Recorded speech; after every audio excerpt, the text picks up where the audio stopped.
So here we are, my friends, Christmas time, and just for the fun of it, another sketch project, because that's what we do here. Sometimes we just sketch down our ideas and we may end up with something cool.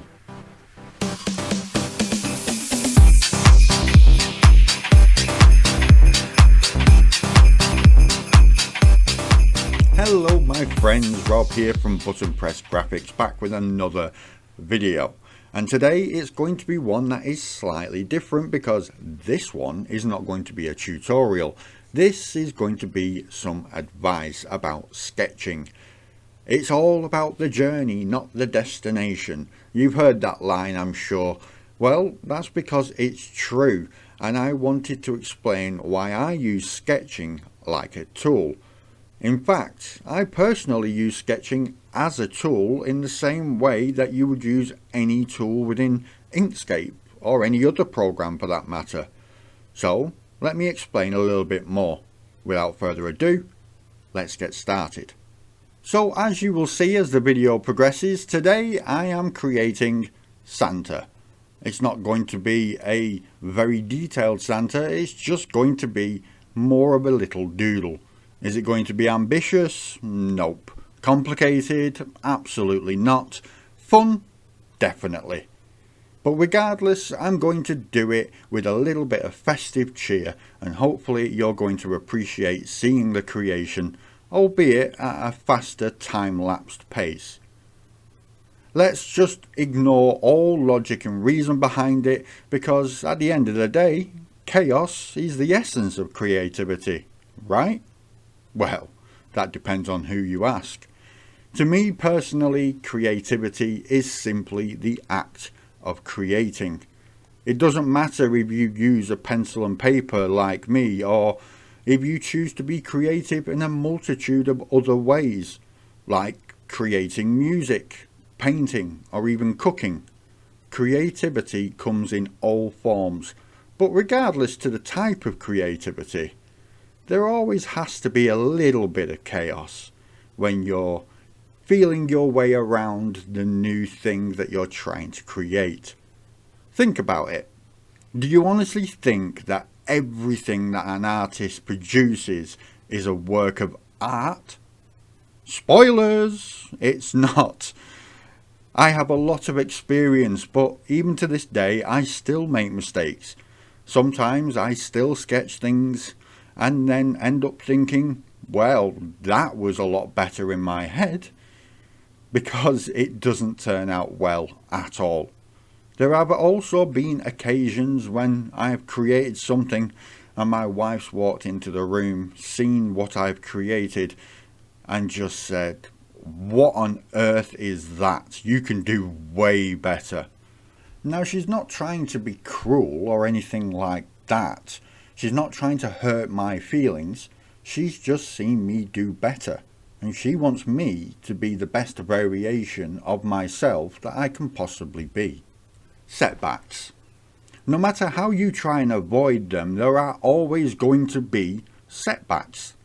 Things that don't quite go according to plan. Things you wish you could do better. But how you deal with them setbacks, that is what matters. So let me give you an example.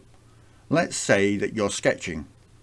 What happens if you've spent a lot of time on that sketch only to get frustrated and screw the paper up, throwing it away?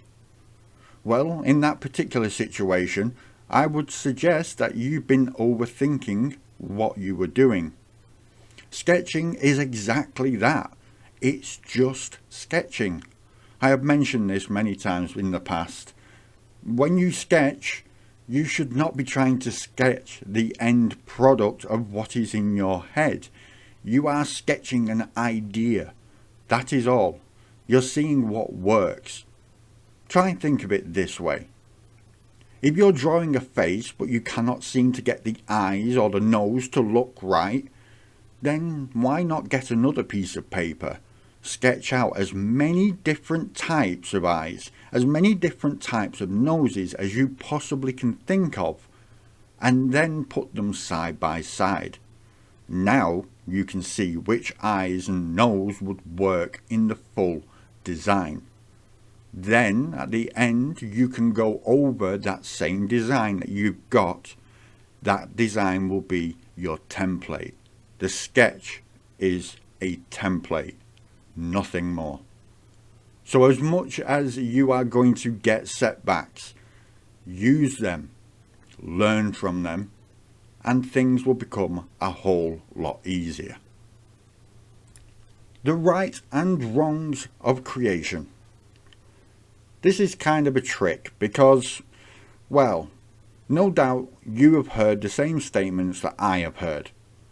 Throughout my years on this planet, I have had many people telling me, you shouldn't be doing it this way, you should be doing it the same as me. I know how to do it, you should copy me. That way's wrong, this way's the right way to do it.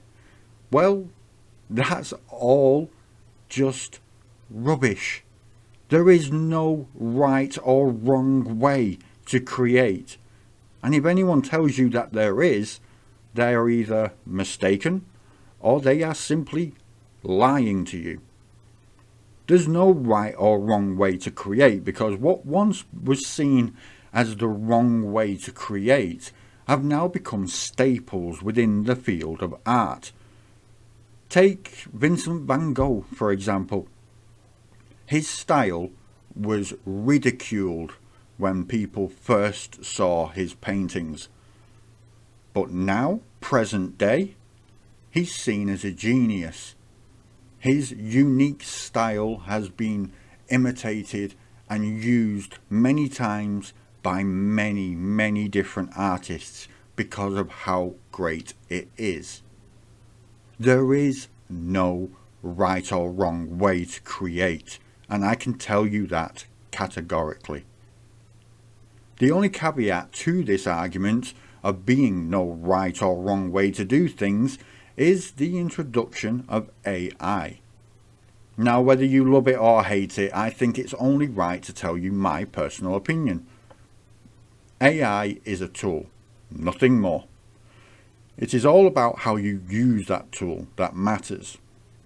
I have seen many statements saying that Canva designers are not graphic designers, and I have to agree. You cannot go onto Canva and use pre-rendered assets, put them together and say that you're the designer behind them all. However, just because you use AI for all your art, does that make you an artist? In order to create those projects, you still need some creativity, so that means technically you can class yourself as an artist. But there is a lot more to being a graphic designer or a professional designer than you may first think. Remember that every single artist out there tends to start by copying other people's work. For me personally, I don't see a problem at all with AI. It is a useful tool, as long as you're not leaning on it too heavily.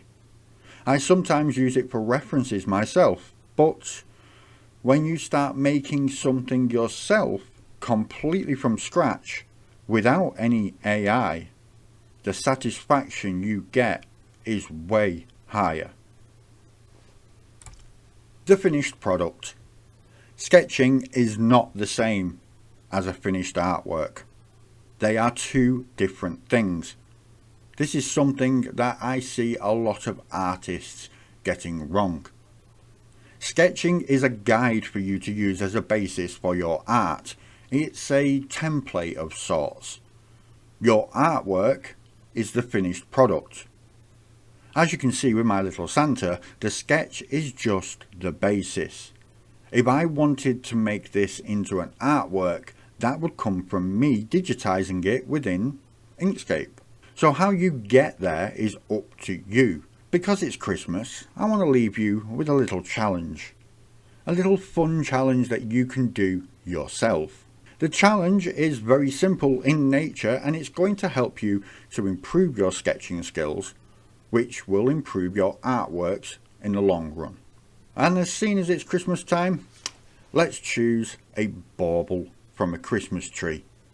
But honestly, after Christmas is over, this method will work with any object that you want to draw. Start by drawing a simple bauble with thick, bold lines, like I've done with this Santa.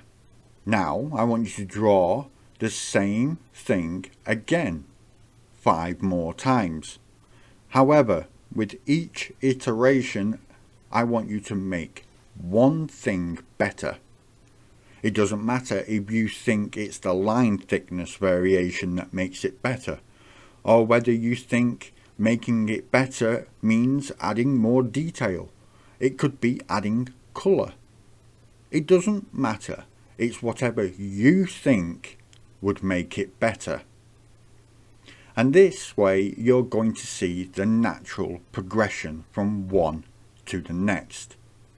So each iteration should have one thing better than the previous one.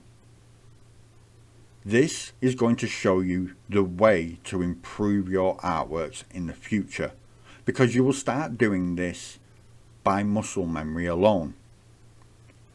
You'll think, well, that worked in the other one that I did, so maybe I should try it in this one. And slowly you'll build up your confidence and your skill set. Also, as a final little note, I would love to see the results if you're going to do this challenge for yourself.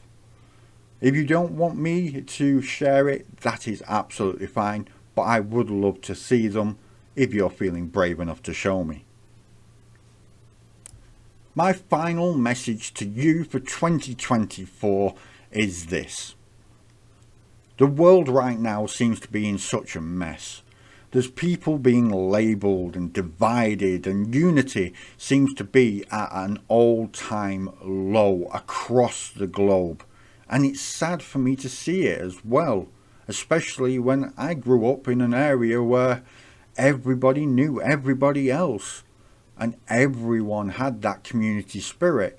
It wasn't that there was no troublemakers. I know I was one of them, but there was much more of a sense of community than I see now. So please remember this. If nothing else, no matter what anyone says, creativity is powerful. It can make people laugh. It can make people smile with things that you've done. It can even make people sob tears of happiness. It's genuinely happened right in front of me in the past, so I know that it's true. And through that creativity, we are bringing people together, and we can find that unity again. Christmas time is a great time of year for that very purpose. It brings people together. It's a time of goodwill, a time to be joyful, a time of love, a time of sharing. And I know that this all sounds soppy and soft, but it doesn't stop it from being true, does it? Christmas and creativity share a lot of traits. So remember that. And of course, please stay creative. No matter what happens, Merry Christmas and a Happy New Year. I am going to enjoy seeing you all in 2025. Did you know that you can become a member of the Button Press Graphics YouTube channel? Well, now you do. You will get a lot of added benefits, and you will directly support the channel, enabling me to make much better content in the future. Also, you can send in your artwork into the Creative Corner. This is a regular section where I will showcase your work in a future video. But for now, thank you so much for watching. I really do appreciate it. I'm going to bid you all a fond farewell, and I will see you next time.